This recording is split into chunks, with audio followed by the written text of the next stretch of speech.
If you're raising a child with autism, you've probably experienced the confusion that comes with trying to make sense of it all. One expert says one thing, another says the opposite. And social media is full of opinions. Every week there's a new therapy, a new program, a new approach claiming to be the answer. And somewhere in the middle of all this noise, you're trying to figure out what's actually best for your child. That's why I recommend Lynn R. Curry and Elevate How You Navigate. Lynn is the father of an autistic son, host of the Autism Parenting Secrets podcast, and someone who understands firsthand how overwhelming the autism journey can be. His focus isn't on adding more noise. It's on helping parents gain clarity, confidence, and a practical path forward. Through his coaching and guidance, Lynn helps parents cut through the noise, sort through conflicting advice, and make decisions with greater confidence. The goal isn't to tell you what to think. It's to help you navigate your family's unique situation with greater certainty and purpose. Lynn offers a free strategic clarity call where you can discuss your family's challenges, explore opportunities for growth, and identify meaningful next steps. To learn more or schedule your free call, visit elevatehowyounavigate.com. Because when parents have clarity, they can navigate with confidence, and that can make all the difference in the world. First, I would like to mention MAYU water. If you're trying to upgrade your hydration, MAYU uses a vortex flow system that mimics how water naturally moves in rivers and streams. That motion helps increase oxygenation and release unwanted gases like chlorine, improving overall water quality and making it easier to stay consistently hydrated. But here's what most people overlook. Hydration isn't just about water. It's about minerals and absorption. MAYU allows you to remineralize your water with essential minerals and electrolytes, supporting cellular hydration, energy levels, and overall physiological balance. When your water has the right structure and mineral content, your body can actually use it more efficiently. If you care about hydration, performance, or just feeling better day to day, this is one of those simple upgrades that adds up. You can get 10% off with the code AUTISM. Next, Daylight Computer Company and Daylight Kids. These devices are designed to work with your brain, not against it. And honestly, the future of tech is already here. Most screens are built for stimulation, bright, fast, and attention-grabbing. But that often leads to eye strain, mental fatigue, and disrupted sleep. Daylight takes a different approach.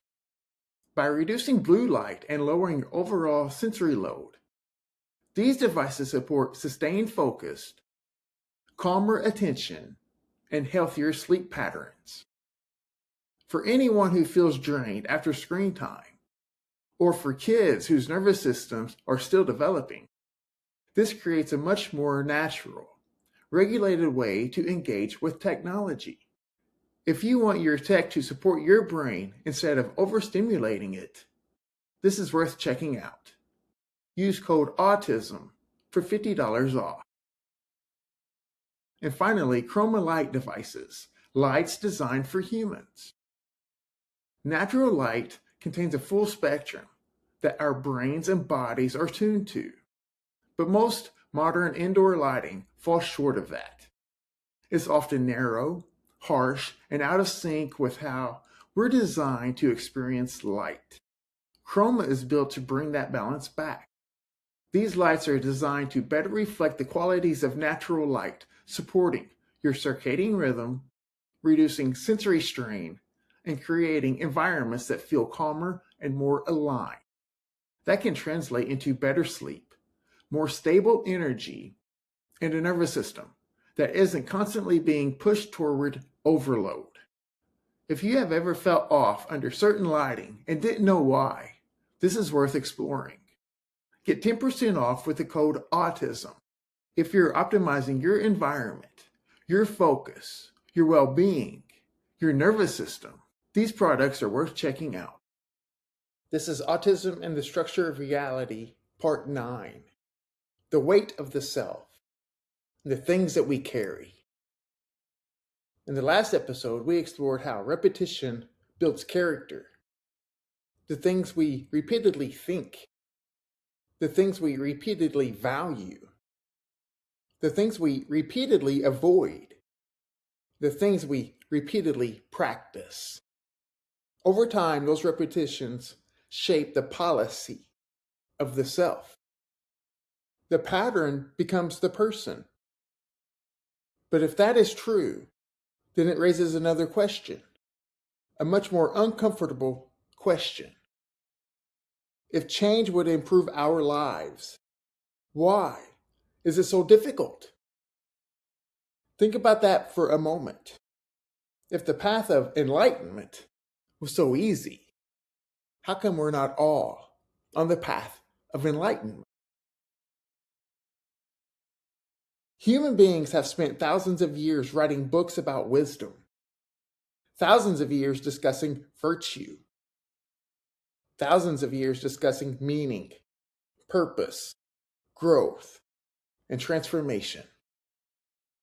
And yet most people struggle to change, even when they know exactly what needs to change. People stay in patterns that hurt them. People return to habits they wish they could have left behind. People continue carrying burdens that have become exhausting. But why? If the path toward a better life exists, why don't more people walk it?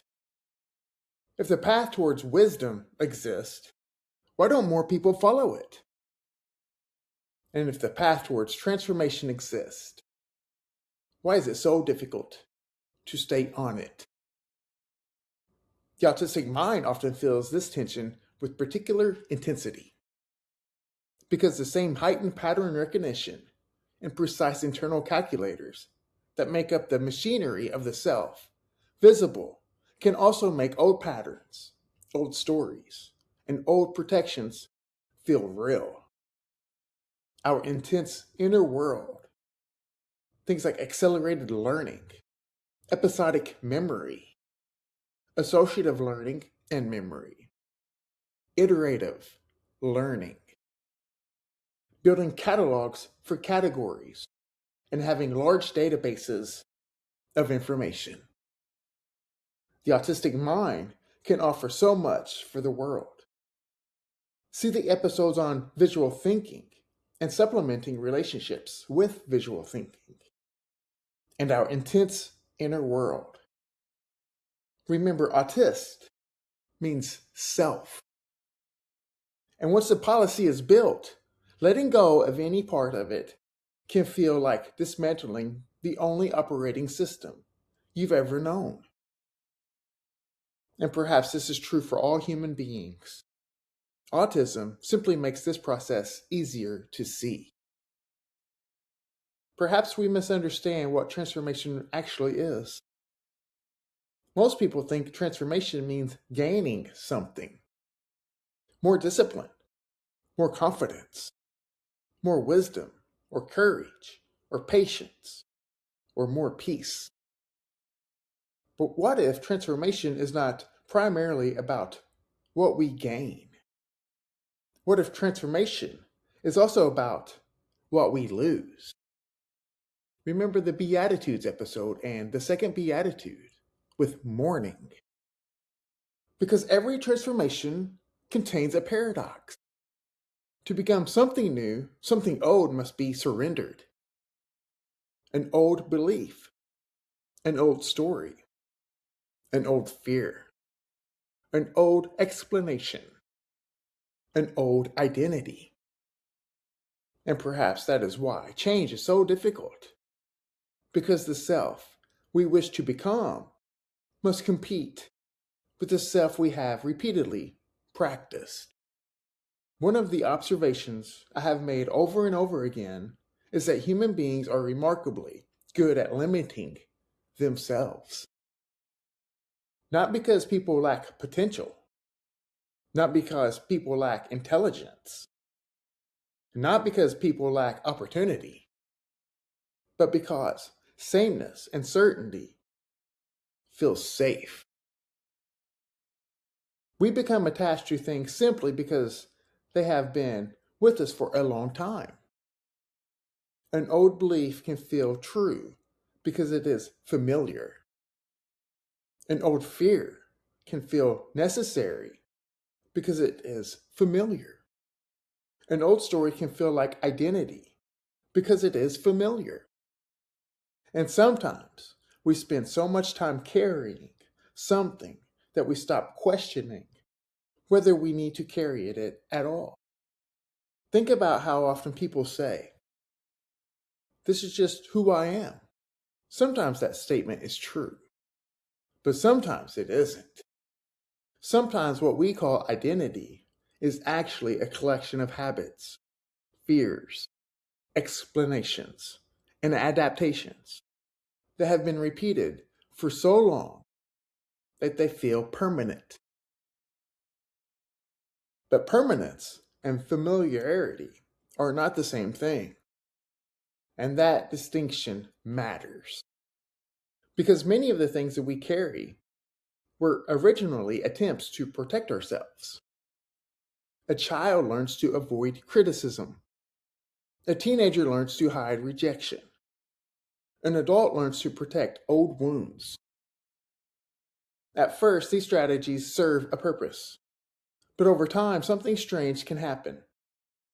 The thing that once protected us begins limiting us. The thing that once helped us survive begins preventing us from growing. And the longer we carry it, the more it begins to feel like it is a permanent part of us. For many autistic people, this process is especially visible. The intense masking required to move through a world built for different nervous systems often becomes a heavy persona. I want to clarify, masking in the sense of Jung suggested. Masking can be a buzzword of late. Or even how about Nietzsche? From the Free Spirit, essay number 40, in Beyond Good and Evil. Whatever is profound loves mask. What is most profound even hates image and parable. Might not nothing less than opposite be the proper disguise for the shame of a god? A questionable question. It would be odd if some mystic had not risked something to that effect in his mind. There are occurrences of such delicate nature that one does well to cover them up with some rudeness, to conceal them. There are actions of love and extravagant generosity, after which nothing is more advisable than to take a stick and give any eyewitness a sound thrashing that would muddle his memory. Some know how to muddle and abuse their own memory in order to have their revenge, at least against this only witness. Shame is inventive. It is not the worst things that cause the worst shame. There is not only guile behind a mask, there is so much graciousness in cunning. I could imagine that a human being who had to guard something precious and vulnerable might roll through life rude and round as an old green wine cask with heavy hoops. The refinement of his shame would want it that way. A man whose sense of shame has some profundity encounters his destinies and delicate decisions too, on paths which few ever reach and of whose mere existence his closest intimates must not know. His mortal danger is concealed from their eyes, and so is his regained sureness of life. Such a concealed man who instinctively needs speech for silence and for burial in silence, and who is inexhaustible, once it sees to it that a mask of him roams in his place through the hearts and heads of his friends. And supposing he did not want it, he would still realize someday that in spite of that, a mask of him is there, and that this is well. Every profound spirit needs a mask. Even more, around every profound spirit, a mask is growing continually, owing to the constantly false, namely shallow, interpretation of every word, every step, every sign of life he gives. So the same mind that excels at pattern recognition can also lock onto old coping strategies, old explanations, old identities with remarkable tenacity. What began as protection can quietly become the architecture of daily life. What began as adaptation can become identity. And once identity becomes attached to the adaptation, change becomes extraordinarily difficult. I think this is one reason human beings complicate things. We defend things. We justify things. We explain things. We rationalize. We protect, even when those things are hurting us. And nowhere is this more visible than in the burdens we carry. Some burdens are external, responsibilities and obligations, losses, hardships. But many of the heaviest burdens are internal. Old fears, old wounds, old resentments, old explanations, and old stories. And some, at least some, maybe more, are creations. Human creations through thought. Things that once served a purpose, but have remained long after that purpose has disappeared. And perhaps that brings us to one of the most important questions in this entire series. What are you carrying? Not physically, psychologically, or emotionally, narratively, identity-wise. What are you carrying? Because before we can understand full transformation, we have to understand the burden. These heavy burdens that you carry are hard to let go, hard to accept yourself. Carl Jung spent much of his life exploring this problem. Jung believed that people construct what he called a persona, a social self, that mask, a way of navigating the world. And there is nothing inherently wrong with that. We all adapt and we all learn. We are social creatures. We all develop ways of fitting into the environments around us. But Jung noticed that many people eventually mistake the mask for the face, the mask for their true self. They forget that the adaptation was ever an adaptation. The strategy becomes identity. The defense becomes identity. The survival mechanism becomes identity. And this is where transformation becomes painful. Because growth no longer feels like learning something new. Growth begins to feel like losing something old. And loss has a way of awakening emotions most people spend their lives trying to avoid. Again, remember the first two Beatitudes from part 7. Grief, regret, shame, guilt, and fear. Not because these emotions are inherently bad, but because they are often emerged whenever something familiar begins to disappear. We will return to those emotions in the next episode. But first, we need to understand why human beings become so attached to the things they carry. Jung's concept of individuation was, in many ways, an answer to this problem. Individuation is not becoming someone else. It is becoming who you actually are beneath the structures you built to survive. But that process is rarely comfortable because the persona experiences its own death as a threat. The adaptation experiences its own death as danger. The false self experiences its own death as annihilation. And loss often feels frightening. Few imagine the autistic phenotype navigating the social world, being forced to change essentially every aspect of who they are. That is exhausting. The system will not change. The system forces the individual to change. And that's a lot of friction. It's a lot of source of problems. Perhaps this is why Jung wrote, "There is no coming to consciousness without pain."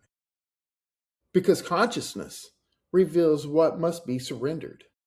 Consciousness reveals what no longer belongs. And consciousness reveals the difference between the mask and the face. And once we see that difference, it becomes difficult to pretend we do not. Some people think maybe the autistic phenotype outgrows itself. It eventually loses the phenotype. A large part. The older we get, the more we can control our environments.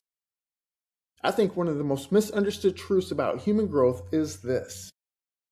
The pain of transformation is often not the pain of becoming something new. It is the pain of letting go of something old. And that realization leads directly to Soren Kierkegaard. Because if Jung helps us understand the mask we wear, Kierkegaard helps us understand why we cling to them. And Kierkegaard outlines the anxiety of possibility quite well. Most people think despair means sadness, depression, hopelessness. But that isn't how Kierkegaard used the word. For Kierkegaard, despair was something much deeper. Despair was a misalignment between who a person is and who they are capable of becoming. It was the self refusing itself, the self fleeing itself, the self hiding from itself. And perhaps that is one of the most painful realities a human being can encounter. Because we often assume that growth is limited by intelligence, or talent, or opportunity, circumstances. But Kierkegaard repeatedly argued that one of the greatest obstacles to transformation is the fear of becoming who you could be. Think about that. Most people are not afraid of failure, at least not primarily. Most people are afraid of responsibility. Because responsibility means that the future is no longer entirely determined by the past.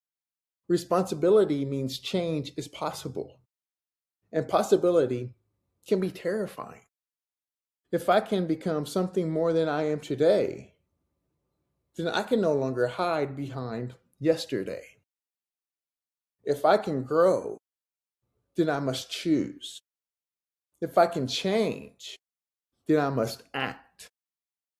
And suddenly, transformation becomes frightening. Not because it is impossible, but because it is possible. We drew a box in the whiteboard series on the 3 temptations and also on the Beatitudes. The box represents an object or a shape with boundaries or edges or limits. Each of us can put who we are inside of this box. The edges are not fixed. Expanding the edges into newer dimensions The unknown, one could say, is anxiety provoking. The inside of the box is safe. One question circling back to the anxiety attached to that new self, or the possibility of that new self. How do you know that anxiety is not excitement? Learn to ask yourself, how did you know if it is anxiety or excitement? They're very similar physiological responses and bodily feelings. Kierkegaard believed that human beings often spend their life standing between two selves. The self that they have become and the self they could become. And that tension between those two realities produces anxiety. Not necessarily pathological anxiety, existential anxiety. The anxiety of possibility, the anxiety of freedom. Because once possibility appears, a person can no longer pretend that they do not see it. The door is visible, the path is visible, the opportunity is visible. And now a decision must be made. This is one reason people often remain stuck in patterns that are no longer serving them. Not because they are unaware, and not because they are incapable. Not because familiar suffering often feels safer than unfamiliar growth. The known self feels safer than the unknown self. Even when the known self is hurting them. Even when the known self is limiting them. And even when the known self is exhausting them. For the autistic mind, this tension can be especially acute.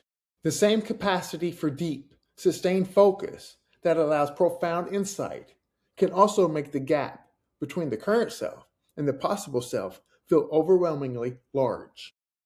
In large part, because the system does not like expansion from one or a few. That makes the system or the axiom feel threatened. And humans create and sustain the social norm. Society doesn't know what to do with the autistic phenotype. The old policy may be limiting, but it is known. The new self may be healthier, but it is unknown. And human beings often choose the known over the unknown, even when the known is hurting them. Perhaps this is why Kierkegaard remains so relevant. He recognized that people do not merely avoid pain, they also avoid freedom. Because freedom demands responsibility, and responsibility demands change. And change requires surrendering parts of ourselves that have become familiar. Sometimes we do not remain trapped because the door is locked. Sometimes we remain trapped because stepping through the door would require becoming someone new. And that brings us to Nietzsche. Because if Kierkegaard asked why we fear becoming ourselves, Nietzsche asked a different question. What happens when the old self refuses to die? Nietzsche and self-overcoming is prominent. He believes that becoming who you are requires overcoming who you have been, not limited to improving or optimizing, not adding a few better habits, overcoming. And that is a very different thing, because improvement suggests that we simply build on top of what already exists. But self-overcoming suggests that some things cannot come with us. Some things must be left behind. Some things must be surrendered and die. Throughout his writings, Nietzsche repeatedly returned to images of transformation, shedding skin, becoming, creating, recreating, destroying old structures so something new can emerge.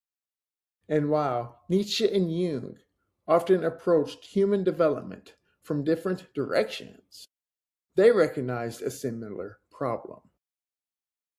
People become attached to versions of themselves, attached to identities or explanations, attached to ways of seeing the world. And over time, those attachments become invisible. The person no longer sees them as beliefs. They see them as reality. Nietzsche asks questions most people do not want to answer. What if the thing preventing your growth is not the world? What if the thing preventing your growth is something you are protecting? What if the obstacle is not external? What if it is internal? Those are uncomfortable questions because they force us to stop looking outward and begin looking inward. Remember the two Beatitudes that are present tense. For theirs is the kingdom of heaven. This is humility and self-respect. This is where Nietzsche's concept of resentment becomes incredibly powerful. Resentment is not simply anger. Everyone becomes angry. Resentment is something deeper. Resentment is anger that has become organized. It has become a story or a worldview, an explanation, an identity. The injury happened years ago, but the mind keeps returning to it, rehearsing it, replaying it, revisiting it, reconstructing it. Not because it is solving anything, because it has become part of the self. Think about how exhausting that is. Imagine carrying a heavy backpack every day for 20 years. Eventually, you stop noticing the weight. Not because it becomes lighter, because you become accustomed to it. You build your life around it. You organize yourself around it, and you compensate for it. And then someone says, you don't have to carry that anymore. At first, that sounds like freedom. But then another question appears. If I put it down, who am I without it? That question sits at the heart of this entire episode because many people are not simply carrying burdens. They are carrying identities built around those burdens. The resentment becomes part of the self. The wound becomes part of the self. The explanation becomes part of the self. And once that happens, letting go can no longer feel like freedom. It feels like loss. This is why transformation can feel so threatening. The old self rarely leaves voluntarily. The old self argues. The old self negotiates. The old self rationalizes. The old self explains. The old self promises to change later. The old self says, maybe tomorrow, maybe next year, maybe when circumstances improve, maybe when I feel ready. But readiness often becomes another form of delay because the deeper issue is not readiness. The deeper issue is surrender. The deeper issue is whether we are willing to release what is no longer belonging to us, what is no longer needed. The old self rarely leaves voluntarily. Nietzsche understood that because he recognized that self-overcoming is not primarily a battle against the world. It is a battle against attachment. Attachment to certainty. Attachment to resentment. Attachment to fear or limitation or identity or to the familiarity of the self. And perhaps this brings us to one of the most difficult questions a human being can ask. If the burden is hurting you, why are you still carrying it? Not as an accusation, as an invitation, because there is often a reason.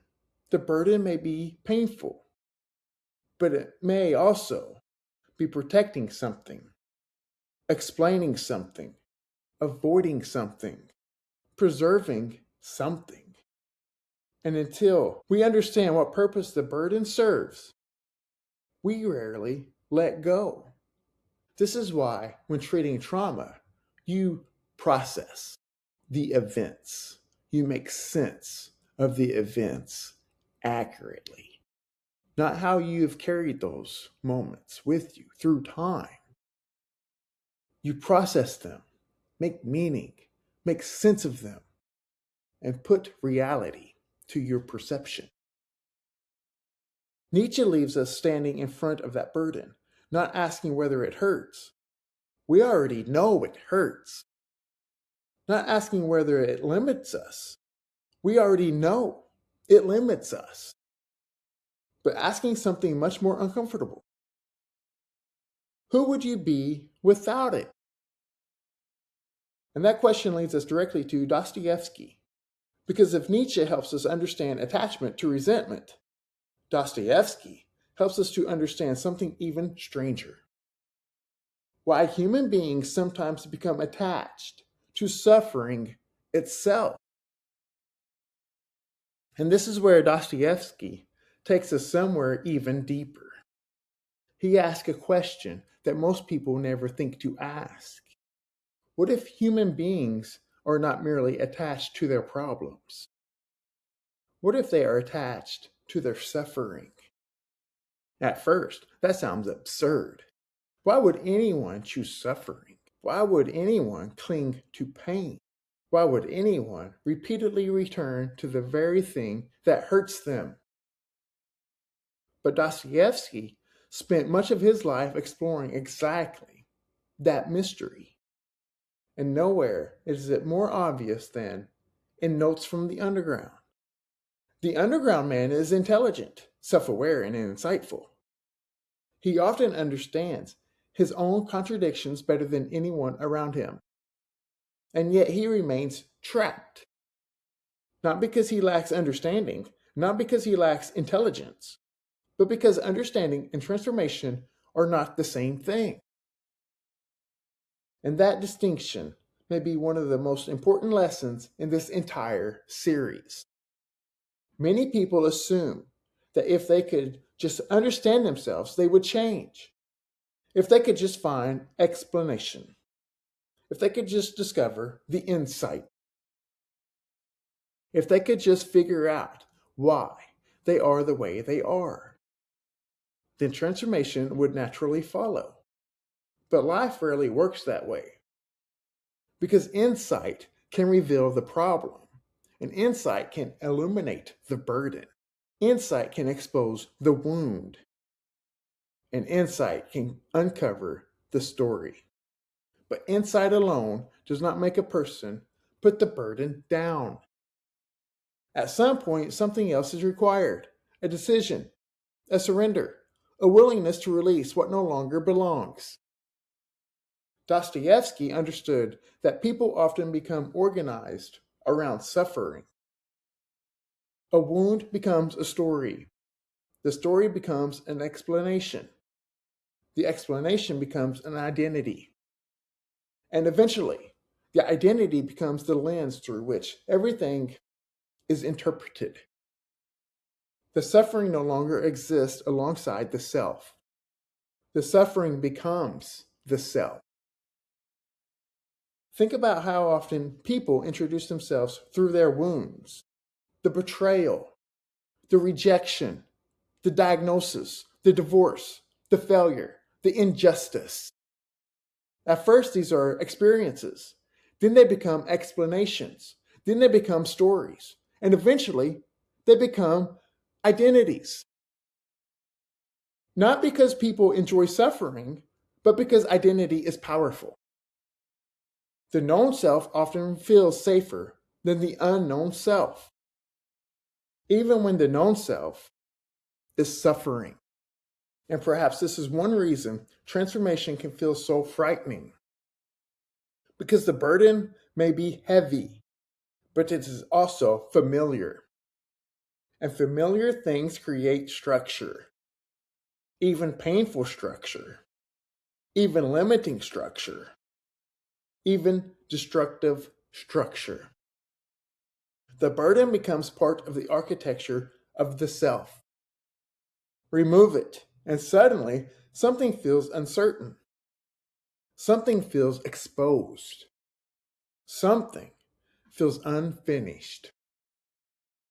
I think this is where many people become stuck. Not because they cannot heal, not because they cannot grow, not because they cannot change, but because healing creates a new question. If I am no longer the wounded person, who am I? If I am no longer the angry person, who am I? If I am no longer the victim, who am I? If I am no longer carrying this burden, who am I?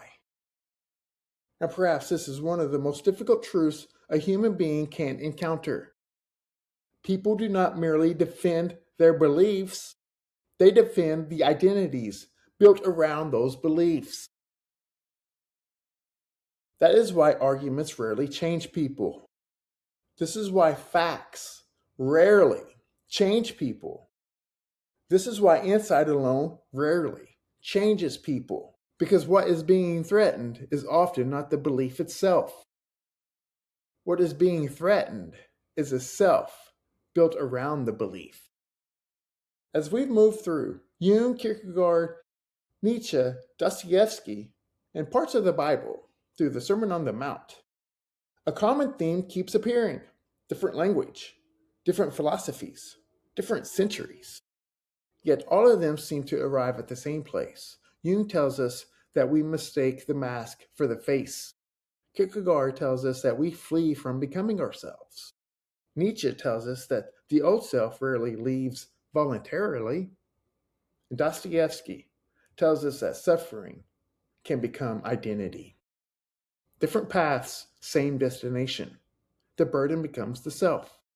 And once that happens, transformation becomes extraordinarily difficult, because now the challenge is no longer learning something new. The challenge is letting go of something old.